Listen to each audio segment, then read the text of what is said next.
Can a gardener ever have too much homemade compost? I think not, but sometimes it's hard to create the quantities that we're looking for to supply our growing spaces. So in this video, I'm going to give you a bunch of fantastic ingredients, almost all of them you can get for free, that you can use to bulk up your at-home compost production. So yesterday, this compost bin had a lot of beautiful homemade compost, and I've emptied it out, storing the compost in a separate area to show you just how quickly you can start building up volume in your bin. Just before we run through the list of ingredients to bulk up a compost bin, if you happen to be making compost for the first time, a really good starting point is to create a fairly thick kind of base layer using a very fibrous kind of woody material. This is old nettles, for example, but you could use something like old twigs and branches, because what that's going to do is going to create air pockets and make sure that there's oxygen underneath. And it's this oxygen that is really important for helping the microbes, which are going to be breaking down the rest of your material. So that's the base layer complete. It's now time to look at those ingredients.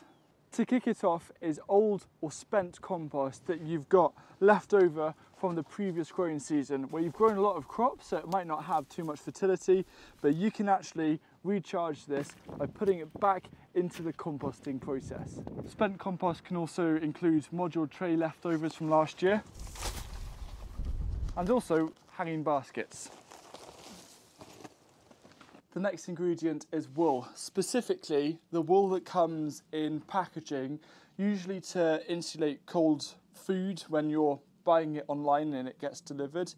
This is actually both an amazing mulch. Slugs really don't like this as a mulch, which is another benefit, but also it's a natural material. It's a natural ingredient that you can actually apply into your compost bin. Now, what I'd recommend is I'd tear it up into smaller bits like this and put that over, or you can actually leave it outside in a pile like I did by accident to start breaking down over a few months, and then you can place that on your compost bin. Another fantastic free ingredient to bulk up your compost bin, if you live closer to a coastal area, is seaweed. This is some seaweed that I collected from my local beach actually this morning. Now, there's quite a few kind of rules and regulations that change depending on where you live and what kind of beach it is, so make sure that you're well versed in what those are. But I think every single gardener knows just how powerful seaweed is, and it's a great thing to add a lot of fertility and nutrients. You might wonder about the impact that the salt from the seaweed might have on the compost bin. If you are in doubt, one of the best things you can do is lay out your seaweed and let a heavy rainfall give it a good kind of rinse, and then place it on your compost bin. As we run through the list of different ingredients to add to bulk up your compost bin, you might have a question in the back of your mind with actually how much of a single ingredient is too much. You might have enough seaweed to fill up a whole compost bin. Can I use that? Well, to keep it as simple as possible, you just want to mix up your ingredients, whether it's mixing them up together with a fork or whether you mix them by applying them in different layers. I personally use layers because usually I'll have a bulk of a particular ingredient. I can just apply a nice kind of 2 to 3 inch or 5 to 7 centimetre layer of that and keep building up the bin like that. The only other thing really to know about composting is balancing out the greens and the brown materials. So that's the nitrogen and the carbon materials. And I keep it very simple. Roughly, I make sure that for every 1 bucket of greens, I add about 1 to 2 buckets of brown. But I don't have enough time to measure it all out. As long as I've got a mix in there, I'm gonna have successful compost. The next ingredient is grass clippings. Pretty self-explanatory, and it's something that you can actually collect at scale, especially if you're in a suburban area. Just make sure that you're getting clippings from grass that isn't sprayed with any kind of fertilizers or pesticides.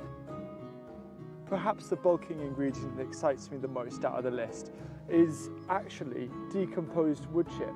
The reason why is that, for me around here at least, it's really easy to get a hold of wood chip. However, it does take a while to break down. So we've just left it in a pile for a couple of years, and it's almost turning into its own compost. Now, all I think this needs is a growing season in a compost bin mixed in with a load of other ingredients, and this is a fantastic resource to really bulk up your compost bin, and it's going to be one of my core kind of ingredients, I think, moving forward as I try to become more self-sufficient in creating my own compost for the garden. Another great material is cardboard, and it's a very easy thing to collect from kind of any small business that deals with a lot of boxes. For example, I get a lot of my cardboard from my local garden centre. What I suggest is just tear it up and then give it a good water, because it's quite dry, it needs that bit of moisture, so give it a good soaking, and it's another great thing to bulk up your pile. One ingredient that I haven't been able to source today, but is really easy to get, especially in kind of more urban areas, is used coffee grounds. Used coffee grounds only have a very slightly acidic pH, which means it's basically going to be suitable for whatever plant you're going to grow in your vegetable garden.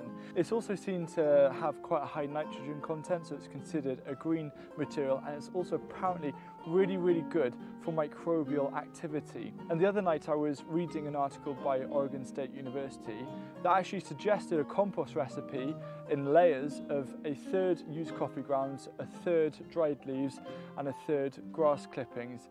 And I think that's something I want to try this year. Another absolute must-have material are autumn or fall leaves.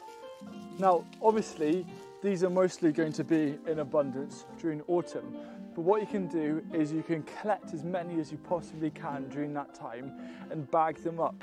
And then you're going to have actually quite a valuable stock of carbon or brown material that you can use to gradually bulk up all of your bins over winter, spring and summer. I truly believe that as an individual, composting is one of the best investments you can make.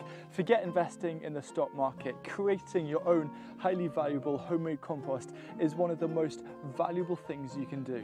If you can imagine saving your vegetable scraps and also your neighbour's vegetable scraps, or perhaps a local restaurant's, along with all of these bulk items, you'll see just how quickly a compost bin can fill up.